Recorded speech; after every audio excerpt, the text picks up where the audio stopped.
So let's get into it. I mean, we found some information out about the Oculus Quest. And one of the key information bits that we do have is that the Oculus Quest is starting at $399. Now that kind of clues us in. We know that the initial, the $399 version is a 64 gig version. Now there could definitely be other versions, and considering they said starting, there probably is going to be other versions, possibly with a different kind of a head strap, maybe double the amount of storage.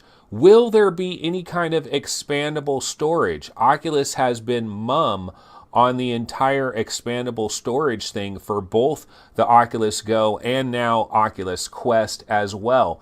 Now the launch for the Oculus Quest, unfortunately, we don't have a concrete launch date. We don't have a launch month. What we do have is spring of 2019. And I looked it up. When is spring of 2019? What period does it span? And spring 2019 begins technically on Wednesday, March 20th, and it runs all the way until June 21st. So that is the entire breadth of spring. So you have really late March, you got all of April and May, and you got early June technically being spring. Obviously, we're hoping we get this maybe late March, April, May. June is kind of pushing it, but that technically is spring 2019. Some other things that we know about the Oculus Go is arena scale tracking, and we're going to get into that in just a minute. Arena scale tracking and multi-room guardian. It remembers. Do you know what movie that's from? And Vader Immortal, Episode 1, a brand new game that will be coming to the Oculus Quest on launch day and will be exclusively available for the Oculus Quest for a limited amount of time. And since I'm talking about Vader Immortal, why don't we go ahead and check that trailer out? It gives us just a very brief, quick second of some actual, if I can speak here, some actual Oculus Quest gameplay footage and the GPU that is under the hood there. So let's check this out. Captain, I need you in the cockpit now.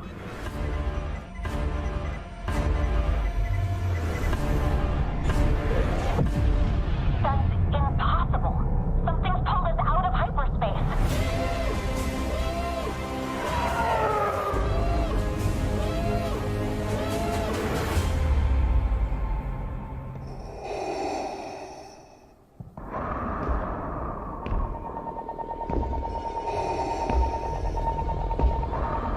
You may wonder why I have brought you here.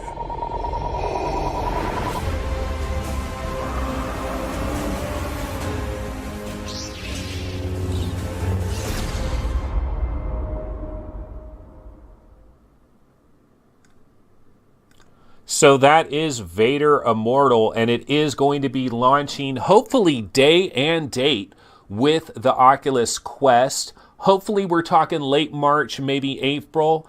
I can tell you, man, watching all this stuff, seeing the Oculus Quest, I actually had an opportunity to go down to Oculus Connect 5 this year, and I didn't take that opportunity, mainly because I didn't want to spend the $300 and I didn't want to drive all the way to San Jose, go to Oculus Connect 5, and then drive all the way back. It's a hell of a drive.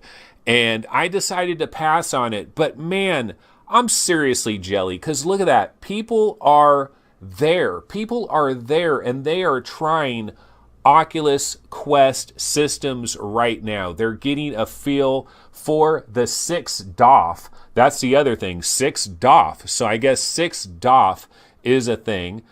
6 degrees of freedom, 6 DOF, but we're going to say 6 DOF. So they're getting a sample of 6 DOF on the headset, on the controllers.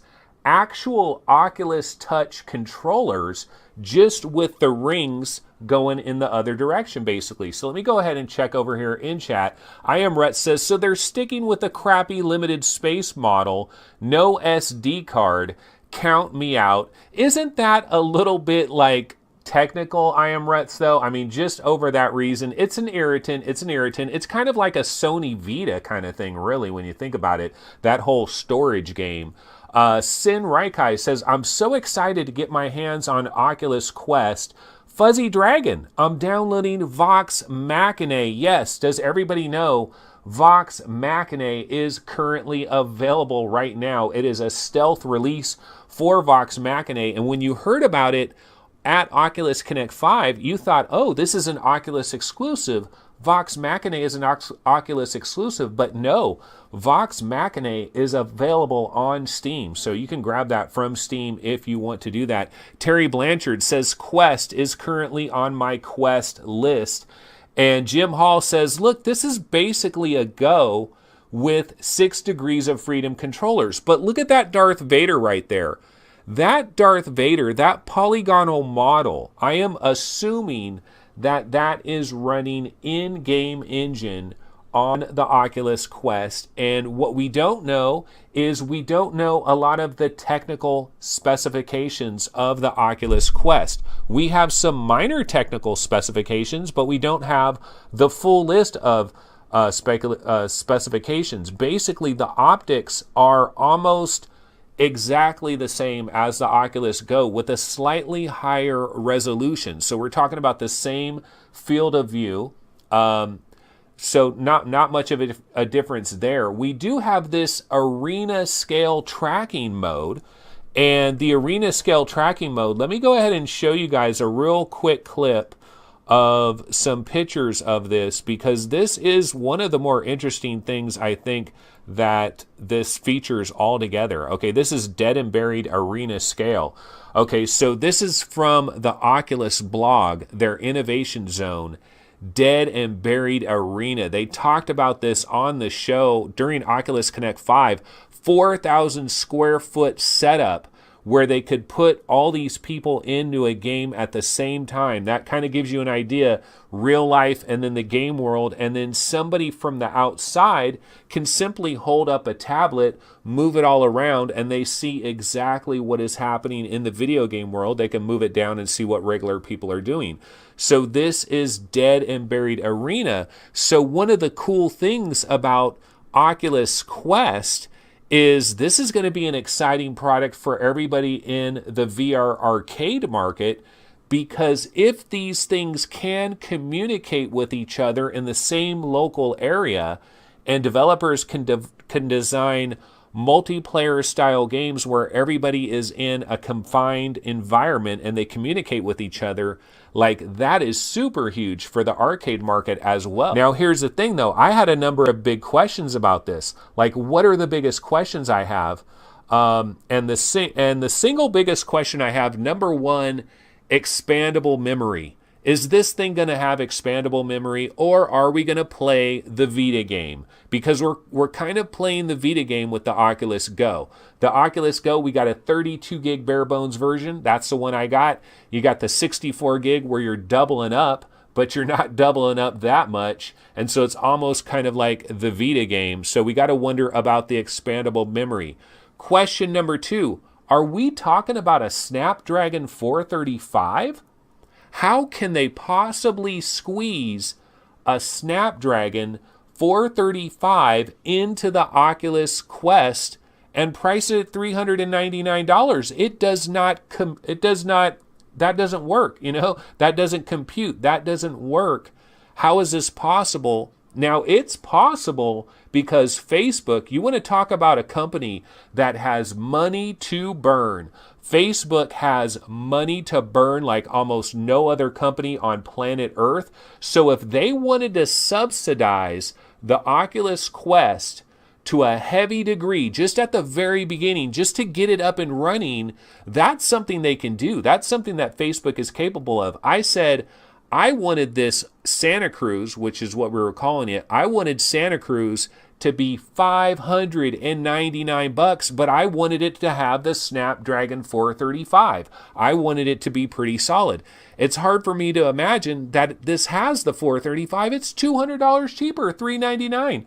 $399 is a much more mass market price. Now, somebody in chat a little bit earlier, yeah, the 845. I'm talking about the 845. I'm sorry, not the 835. Number 3. Is there any AR capabilities? Is there any kind of pass-through video? I was really hoping for some AR, some pass-through video. When Michael Abrash got on there and he was talking about AR and VR in the future and all of that, he talked about how it's just gonna combine. It's just gonna merge into itself. AR is gonna merge into VR. VR is gonna merge into AR. And I was hoping we might get a tiny little taste of that in the Santa Cruz, because I knew it was going to have all these cameras for the tracking, but it would need to have 2 additional stereoscopic cameras for AR and pass-through capabilities, and I don't think that it has that. So that's kind of unfortunate. We didn't hear any information about cross-buy for the Oculus Quest because, you know, you're buying Robo Recall, you're buying the Climb, you're buying the Moss, Dead and Buried, Super Hot. Do you have to buy each individual version of each individual game? We kind of wanted to have some kind of a cross-buy thing. And then maybe one of my biggest, well, this question has kind of been answered. One of the questions I asked, can you have 2 Oculus Quest units in the same physical space, and do they recognize each other in the same physical space? Can you play local co-op? Can me and a guy be standing right here and we're in the same game and I kind of see where his head and hands are? He sees where my head and hands are. Maybe we have some inverse kinematics in our body. Can we both be in the same game, in the same place, in the same physical area? And that question has basically been answered because of that Dead and Buried arena tracking capability. So it has that ability as well. Fuzzy Dragon says Creed and Vox both have impeccable production values. Dude, Fuzzy Dragon, just think about the month of freaking September. I honestly believe now that Vox Machinae has sneaked out in the last couple of days of September, has there been a better VR month than September 2018 in terms of a full breadth of titles? Because we're talking about, man, how many games have come out this month? You got stuff like Transference, you've got Blind, you've got Chiaro and the Elixir of Life, you've got Creed, you've got a bunch of games came to PlayStation VR as well, like Downward Spiral Aura Station. September has been one of the most powerful months I've seen in recent time. So many games, it is so difficult. Oh, Jet Island. I mean, there's so many other little games that came. Windlands 2, the biggest game of the month probably. And I forgot about this. This month is murder. This month is straight up murder. You would think Space Bullet, like, dude, I know you had this time for Oculus Connect 5, but man, this month is murder. See, personally, if I was a regular civilian out there and I had to buy all these games like a normal regular gamer would buy games, I would already be tapped out. My money for the month of September would already be gone. It would have been gone towards Windlands 2. It would have been gone towards Transference. Maybe one other game if I'm lucky. And my budget would have been expired. And the next game that I would probably be waiting for would be Astrobot on October 2nd. So Jeremy Horwitz, this guy is a writer for VentureBeat, and he tweeted this out today at 5:04 a.m. What is bro doing up at 5:04 a.m. in the first damn place? But here's what he tweeted out. VR is about 1 week away from having its Super Mario 64 moment. I can't get into details, but I don't say that lightly. If you are even remotely interested in VR, the rules are about to be redefined and jaws are going to drop. So these are some really big time claims by Jeremy Horwitz of VentureBeat. Once again, VR is about 1 week away from having its Super Mario 64 moment. I can't get into details, but I don't say that lightly. If you're even remotely interested in VR, the rules are about to be redefined and jaws are going to drop. What is he talking about here, folks? Is he talking about one of the 3 Valve games that we don't know about? Is he talking about maybe that Respawn game that we didn't get to see today? You know, what about the stuff that we didn't get to see today? We don't have a release date for Defector. What's up with that? I'm hoping that's something they're saving for tomorrow, so there's a little bit of news tomorrow. Tomorrow we get the release date for Defector. I don't know. We do have Lone Echo 2. Really? Lone Echo 2? I thought this was just a little minor expansion pack. Apparently they're talking about Lone Echo 2. No, this is not OC5 news. He's saying this at 5:04 a.m. today, and he's talking about something we're going to find out about next week. Now, some people are speculating that he's talking about Astrobot, because Astrobot is like Super Mario and Astrobot comes out next week. But I don't know. I think he's talking about like some kind of major hardware thing, you know? Yeah, because it's about the rules are about to be redefined. Like, how do you redefine the rules with software? So I'm thinking this, I mean, who knows? There could be a headset, a new VR headset that could come out of nowhere and it could shock the world. That would be super cool. So, I mean, this is Oculus Connect Day, and here we got a major rumor.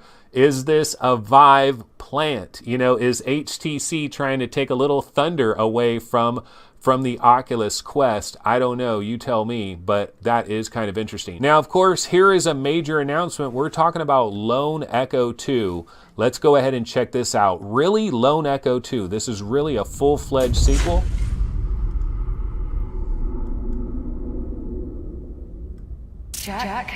Jack, can you hear me? How did we end up here? You are the only person who calls me Jack. Was that your way of saying you're going to miss me? Anomaly detected. I'm gonna get you patched up. I promise. Not to jinx it, but I think we're actually making progress here. Oh, damn it! I don't know if I can do this, Jack. Your systems are failing. I barely managed to keep your core memory alive. Are you injured? What the hell is this? Jack, please. Morning, sunshine. Jack! Oh, thank God. Captain Rhodes, report to observation. Don't say a word.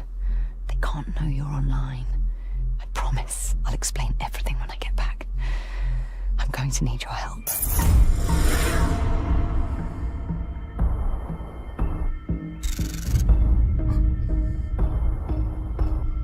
There's also a 360 version of the trailer that you can check out. So if you go to the Oculus blog, they're calling it Lone Echo 2. Like on the Oculus blog, it actually says Lone Echo 2. So I always thought that this was kind of like a DLC. It was kind of like an additional story, like a bonus thing, like an expansion pack almost. I didn't think that this was like a full-fledged sequel to the original Lone Echo. And I'm not sure it is a full-fledged sequel to the original Lone Echo, but if you go to the Oculus blog, they're actually calling this Lone Echo 2. And so tomorrow, we're going to do this show tomorrow at noon because I do want to see the John Carmack keynote. I definitely want to see that. I think John Carmack, pretty fascinating. I probably will not understand half of what he's talking about, but he has a lot of great insights. He tells it straight up like it is. He doesn't really hold anything back. I love John Carmack, so I'm looking forward to that talk. So we will go ahead and start at noon Pacific time tomorrow. All right, folks, so there is a website, of course. VR Game Rankings, the website. Be sure to check that out. Definitely subscribe to the channel, like the video, all that good stuff, and I will see everybody tomorrow at noon Pacific time. So noon Pacific time tomorrow. See you guys then. Take it easy. Later.